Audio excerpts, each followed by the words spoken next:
So you're saying they're preparing people to accept it with incrementalism? That is correct, like the old frog example. You know, you put the frog in the water and you just gradually continue to raise the heat on the water until the frog is cooked. That's the way it works. Of course, that was California in '99. By 2000, they were actually arresting people in Swansboro, North Carolina, and they called it training. Patrolling, taking over the city council, taking over the public buildings, running checkpoints, searching people's cars, taking them to jail, confiscating firearms, and it was in the newspaper. Oh, wow, the Marines are out on the road just helping us, because the government said it wasn't a question of if but when the next terrorist attack was coming, and we were going to have to give up our liberties for security. Remember what the FBI agent said? Are you going to have to give up your rights? Maybe, maybe. Preparing the cadres, searching people's cars, taking people to jail. Is this Russia? Is this Mexico? No, it's the new America. Searching the vehicle right now.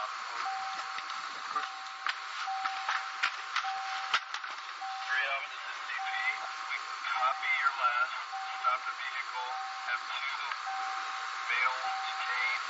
Keep us abreast of what is going on with the situation. Copy. Roger, I copy. Well, I'm glad the Marines are learning how to do their police work, and, well, here's two of the troublemakers now that they've apprehended. We showed you California in '99, and, of course, what was happening in North Carolina in 2000 in Swansboro. This is Hebron, Maryland, back in 1998, where they had the children running around in these little white T-shirts, and they were publicly training them to go around and find out where the gun owners were. We interviewed the commander of the Marines, and he admitted they were doing house-to-house searches with volunteers for weapons sweeps. When we talked to the Marines on the ground, they admitted that this was for a domestic takeover, to fight domestic insurgents, patrolling America, taking over the city council, taking over the town hall, working with the local police, total acclimation, total integration, total downtown Moscow, USA. And, of course, they had an obsession with the youth. Large gangs of young children roving around day and night with the police and the Marines looking for the insurgents. And, of course, there were hundreds of them marching around in plain clothes. America needs a secret police, don't we? Understand, this goes against the very grain of what it is to live in the United States. And I'm not against our police or our military. Think tanks, psychological warfare, psyops experts have created a program of incrementalism in the last decade that has brought us to this point in America. And now since September 11th, they have their pretext, their excuse to roll the troops out en masse. They've announced it in the Washington Post. United States Army, 365+ thousand of them to patrol our highways. Imagine Marines in your backyard, in your front yard, walking down your streets in the middle of the night. Well, you're a patriot, aren't you? Well, I certainly am, but this is a deadly, dangerous precedent that's being set. They're brainwashing our military. Now, if they had nothing to hide, I'm a little confused by their actions. The police began to get more and more aggressive as the night wore on, simply because this average Joe Q citizen was trying to catch some videotape of the bizarre activities. Oh, nothing. I just said I didn't have it on then anyway. I was talking to you. I didn't have it on.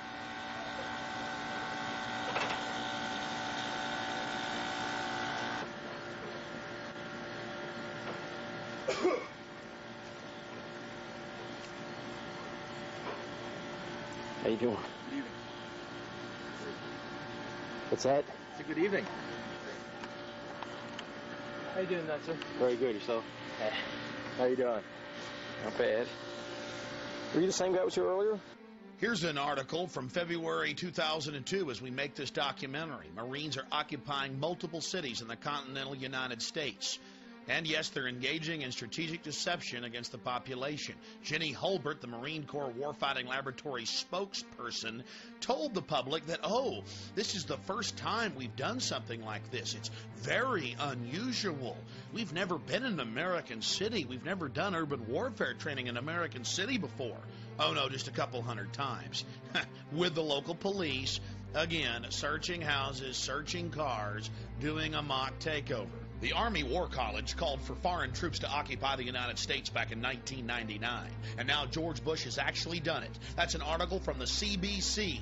They want hundreds of thousands of foreign UN troops on our streets. You're not for the terrorists, are you? And they want 350+ thousand U.S. troops to, quote, patrol the U.S., to patrol our highways, our neighborhoods, our communities. In total violation of posse comitatus. They admit that they're actually scrapping the law prohibiting troops. Not that it even matters, they're already militarizing our police. Our team was in Swansboro, North Carolina back in 2000. In February of 2002, 2 Special Forces trainees were killed by a sheriff's deputy. You ask why? They were trying to disarm him. They were trying to take over local law enforcement. This is the new type of training that our military are being given to overthrow the civilian government, the elected government, right here in the United States. And shockingly enough, there were actually 2 cases of this in the same week in North Carolina where they were being trained to overthrow the civilian government. Over to your right also! This looks like a gaggle, Mr. Wright. Get these lines straight out! Straighten it out! Just to your right! Is your group ready? Sir, yes, sir! Sir, group prepared and ready to go, sir!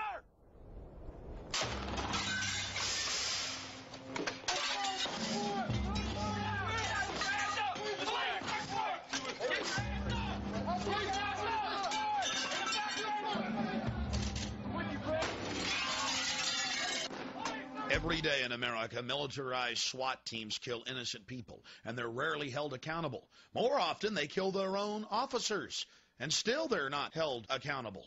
What's happening in America? How did they become so militarized? We interviewed a former Marine Corps officer who in 1989, while he was in the Marine Corps, was serving search warrants on American citizens' homes and businesses. To start at the beginning for us, a little bit about your past, how you first got involved in the military, and some of the things you did, and then later in life, some of the questions that you started raising to yourself after you've been a police officer. Okay. I started out, I joined the Marines, tested real high on the ASVAB, which is the Armed Forces Vocational Aptitude Battery. Did real well in that, and was a MP 5800 military police. From that, I was sent over to various duty stations. I still had an interest in civilian law enforcement, so I was able to take part in joint military police and civilian police exercises. We've seen the urban warfare training all across the country, the black helicopters, the special forces in cities, and it seems like it's been ratcheted up in the last 5 years from just basic training to actual live fire in city streets. What type of relationship did you have with law enforcement when you were in the Marine Corps? Very cohesive. A lot of interaction. 1988 and 1989, like I told prior, I helped assist in 3 search warrants. A lot of entry team operations, giving civilian law enforcement advice and critiquing how they're doing that, to raid such as crack houses or supposed terrorist organizations as far as multiple entry points of a home, whether it be through the roof, the windows, and front door, or a combination of all at the same time. So you were actively, as a member of the United States Marine Corps active duty, out with civilian law enforcement serving search warrants to homes? That's correct. All right. There weren't missions, they were called exercises, but it was actual with real, what we call combatants, real live. It was the real deal, helping execute search warrants. Late 80s, I've actually been on point with an MP5, and I was not in a police uniform. I had a police flak vest on and a police jacket and black BDUs. And these were obviously drug dealers? One, maybe. What were the other raids concerning? Pawn shop owners. One was a pawn shop owner, and the other was for joint working with ATF. As a member of the Marine Corps, David, you're telling us you raided a civilian business with the BATF going after guns? It was the business owner's home. Oh, the business owner's home. The homes were civilian homes and some upper middle class to white collar homes. One was a warehouse facility. Later on in life, you got out of the Marine Corps, you got into law